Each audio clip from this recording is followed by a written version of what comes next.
All right, let's dive deep into the world of dogs. Woof, woof. You know, we always try to understand our furry friends, Right. but sometimes I think we miss the mark. Yeah. We're looking at this YouTube video today, Okay. 26 things dogs hate and wish you'd stop doing. Oh, interesting. From Jaw-Dropping Facts, a really interesting channel. Cool. They pointed out, for example, that guilty look What? when your dog gets into something, Uh-huh. and they give you that, like, oh, I'm so sorry face. The sad puppy dog eyes. Yeah, exactly. Yeah. Apparently that's not guilt.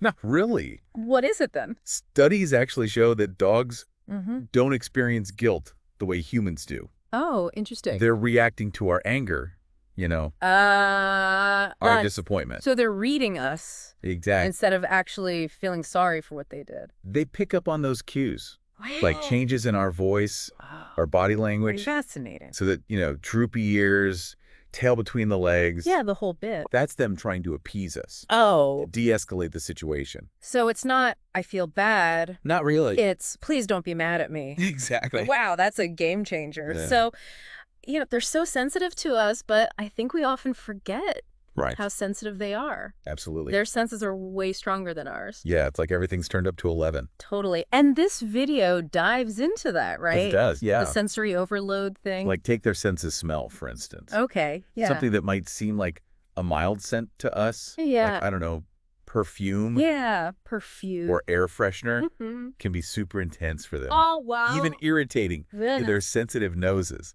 So those things we use to make the house smell nice Yeah, might actually be bugging our dogs. it's a possibility. Never thought about that. And it's not just smells. They're hearing, too. Yeah. Much more acute than ours. So, like, what? Think like the vacuum cleaner. Oh, yeah. Certain high-pitched noises. Yeah. Those could be, like, Well- downright painful for them. That explains why my dog freaks out when I vacuum. Yeah, probably. I always thought he was just, being goofy. It might seem funny to us, Right. but that barking, Mm-hmm. it's probably a distress response. Wow. They're not trying to play with the vacuum, They're scared of it. more like trying to scare it away. Oh, okay. Get that loud, scary thing out of there. Makes sense. So what can we do to, Yeah. make their environment more chill? I think creating safe spaces is really key. Okay, yeah. Like a quiet room Okay. away from all the, chaos of the house. Makes sense. Or even just a designated corner, Mhm. with their bed, some calming toys. So basically, ditch the strong scents, Yeah. loud noises, and just give them a place where they can, Yeah. decompress. Exactly. I'm all about that. Now, this next one kind of surprised me. Oh, yeah. The video talks about how much dogs Yeah. hate being kissed on the face. It's hard to resist, right? I mean, they're so cute. I get it. How can you not kiss those furry faces? I know. But apparently... It can be really stressful for them. Oh. You got to think about it from their perspective. Okay. Like, putting your face right up to theirs Yeah. in the dog world, that's a sign of dominance. Oh, really? Or, a challenge. Wow. So even if they love you, Yeah. that kiss can feel like an invasion of their space. I guess it's kind of like, if a stranger just came up to you and Yeah. gave you a big smooch out of nowhere. Exactly. Not exactly a welcome greeting. Not really. I guess it's all about, respecting their boundaries. Exactly. Speaking of boundaries, Yeah. how do we know when our dog is, Yeah. uncomfortable or overwhelmed? Well, watch their body language. Yeah. They might yawn a lot, Oh. lick their lips repeatedly. Interesting. Turn their head away. Okay. Maybe tuck their tail. Right. Those are signs they need a break. So even if we're feeling super cuddly, Uh-huh. we got to back off and let them come to us Exactly. on their own terms. Right. Got it. And then this whole boundaries thing applies to socializing too, right? Absolutely. Not every dog wants to be besties with every other dog at the park. Nope, right? Some dogs are just more, Introverted. introverted. CCTV. Yeah, and some are more selective Right. about their dog friends, Makes sense. just like us. So if my dog's hesitant around other dogs, Yeah. maybe anxious, Uh-huh. it's okay to skip the dog part Totally. and just go for a walk somewhere else Absolutely. where it's less chaotic. It's not about isolating them, Right. but about being mindful Right. Yeah, totally. of their needs and preferences. Absolutely. Man, this is making me realize how much I've been, Yeah. projecting my own stuff onto my dog. It's easy to do. We got to see things from their point of view. Absolutely. It's all about shifting our perspective. Yeah. And this video gives us a lot to think about in that department. Definitely. Back again, diving deeper into the minds of our dogs. Uncovering all those things they secretly wish we'd stop doing. And trust me, there are more surprises coming. Right, like we were just talking about routine and positive reinforcement. Yeah. So important Right. for their well-being. It really is. It's a total shift from how we used to think about dog training. Absolutely. You know, all that like scolding and dominance stuff Right. makes you realize we got to understand dogs on their terms, Exactly. not just imposing our human perspective on them. It's about seeing the world through their eyes. And speaking of that, the video mentions something about walks, Oh, yeah? letting dogs sniff and explore. Interesting. I gotta admit, I'm guilty of rushing my dog sometimes, I get it. especially if I'm in a hurry. Happens to the best of us. But for dogs, walks aren't just physical exercise. Right, they're way more than that. It's their chance to, like, engage all their senses, Yeah. gather information about their surroundings. And leave their mark, of course. So those sniffing stops, it's not just about bathroom breaks. No, not at all. It's like their main way of experiencing the world, right? Think about it. Their sense of smell, Yeah. it's how they learn about other dogs. Ah. Potential threats. Even interesting smells, food and stuff. So it's like their version of reading the newspaper? Yeah, or scrolling through social Yeah. media. Catching up on all the gossip through scent. Exactly. So we got to give them time to sniff. Okay, so ditch the power walks. Yeah, Let them sniff to their heart's content. absolutely. Got it. Now, the video also said something that surprised me What's that? about, like, social situations. Oh, yeah. Apparently, dogs hate being forced into them. It's true. We often think of dogs as, Social butterflies. yeah, always wanted to play. But just like us, they have different personalities, Okay. preferences. So not every dog wants to be the life of the party Nope. at I the know. dog park. Some are more introverted Yeah, that makes sense. or selective about their friends. So if my dog seems hesitant around other dogs, or anxious even, Yeah. it's okay to skip the dog park sometimes. Absolutely. We don't have to force them to interact. Exactly. It's about respecting their boundaries. Makes sense. And speaking of things that can stress dogs out, Oh, yeah.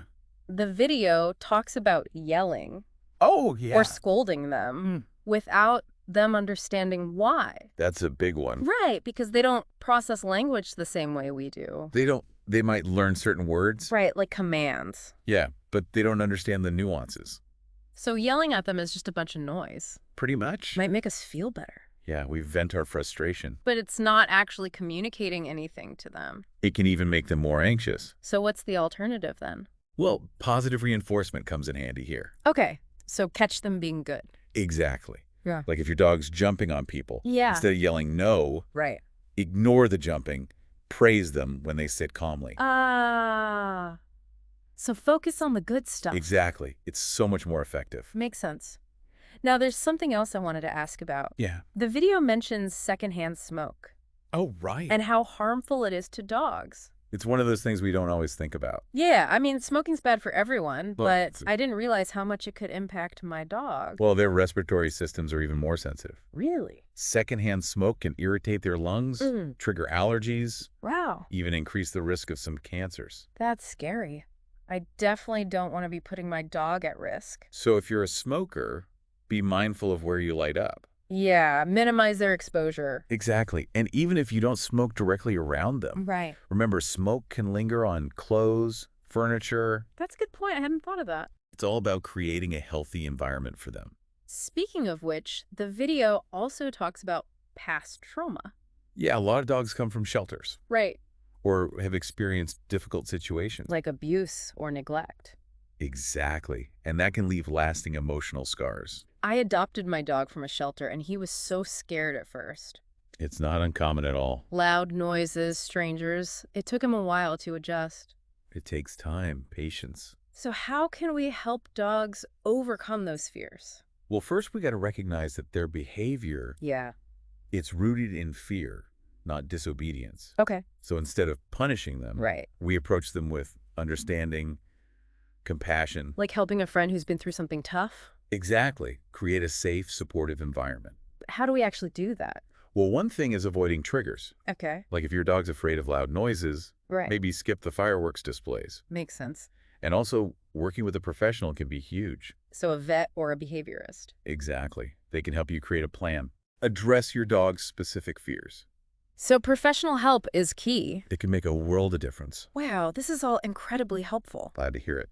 It's amazing how much we can do to support our dogs. Absolutely. Help them overcome those past traumas, live happier lives. It's all about giving them the best life possible. And while we're on the topic of things that might be stressing them out, Yeah. the video mentions a few more everyday things Oh, right. we might be doing that are actually pretty bothersome. It's amazing how many little things we overlook. Right. Like spill the beans. What else is bugging our dogs? Well, remember we talked about their sense of smell Yeah. being so powerful? Uh-huh. Even those mild scents we mentioned, perfumes, air fresheners, Right. can be sensory overload for them. Oh, I see. I love my scented candles, but Yeah. maybe I should be more mindful. Their scent of smell is so much stronger than ours. So what can we do to make our homes more scent-friendly? Creating scent-free zones can help. Okay, like a specific room or their bed area. Exactly. And using natural cleaning products. Unscented stuff. Yeah, that's a good idea. Okay, I can do that. Now, the video also mentioned tight leashes. Yeah, that's a big no-no. I can see why it would be so uncomfortable. It puts constant pressure on their neck. Yeah, like being pulled or choked. It can make them really anxious. So what's the better option? A well-fitted harness. Okay, so ditch the leash, go for a harness. Exactly. It distributes the pressure more evenly, Much more comfortable. and it can actually help with pulling, too. Oh, It takes the pressure off their neck. that's good to know. I have a confession to make. Oh, I love dressing my dog up. the doggy fashionista. I can't resist. Those little sweaters and hats are so cute. They are adorable. But now I'm wondering, does he secretly hate it? Well, dogs don't experience clothes like we do. Right, I guess that makes sense. Imagine having to wear something constricting or hot. Yeah, or just weird against your skin. It could be stressful for them. Okay, so maybe save the costumes for special occasions. Or opt for functional items, like a warm coat in winter. Right, prioritize their comfort over our fashion whims. Exactly. The video also talks about waking them up abruptly. Oh man, I'm so guilty of that. Happens to all of us. Especially in the mornings. But imagine being jolted awake from a deep sleep. Yeah, not a fun way to start the day. Especially for older dogs, they sleep more soundly. So be gentle, give them a little warning. Exactly. Then we're shaking them awake. No sudden loud noises. Got it. And speaking of things that can stress them out, Yeah. not forcing them into uncomfortable situations, This goes back to respecting their boundaries. like we talked about with the dog part. Right, but it applies to other things too. Okay, like what? Forcing them into a bath if they hate water, Oh, yeah. taking them to crowded events if they're overwhelmed. Right, or even making them wear a costume if they hate it. Exactly. Pay attention to their signals, Respect those boundaries. even if it's something we think is harmless or fun. We have to be their advocate Absolutely. and make choices that prioritize their happiness. It's all about their well-being. This is making me realize how much I still have to learn. We're always learning when it comes to our dogs It's amazing how complex they are. and how much they rely on us. Right, to make the right choices for them. They trust us to understand their needs. With their voice. Exactly. Wow, this has been an incredible deep dive. I agree. So much to think about. I feel like I've gained a whole new understanding of my dog. That's what it's all about. Maybe we should take a quick break here. Have Come back fun. and wrap things up in the next segment. Sounds good. All right, ready for the final stretch of our dog deep dive. I'm still processing all the stuff we talked about. There's a lot to unpack, right? Yeah, makes you realize how much we don't know sometimes. It's all about learning and growing, right? Absolutely, both for us and our dogs. Exactly. So what surprised you the most so far? Honestly, I think the whole sensory overload thing. Yeah, it's a big one. Like, I never realized how intense everyday smells could be for them. Right. Their noses are working overtime compared to ours. Totally. And the video also talks about, like, potty breaks, giving them enough time and space. Interesting. I'll admit, sometimes I rush my dog.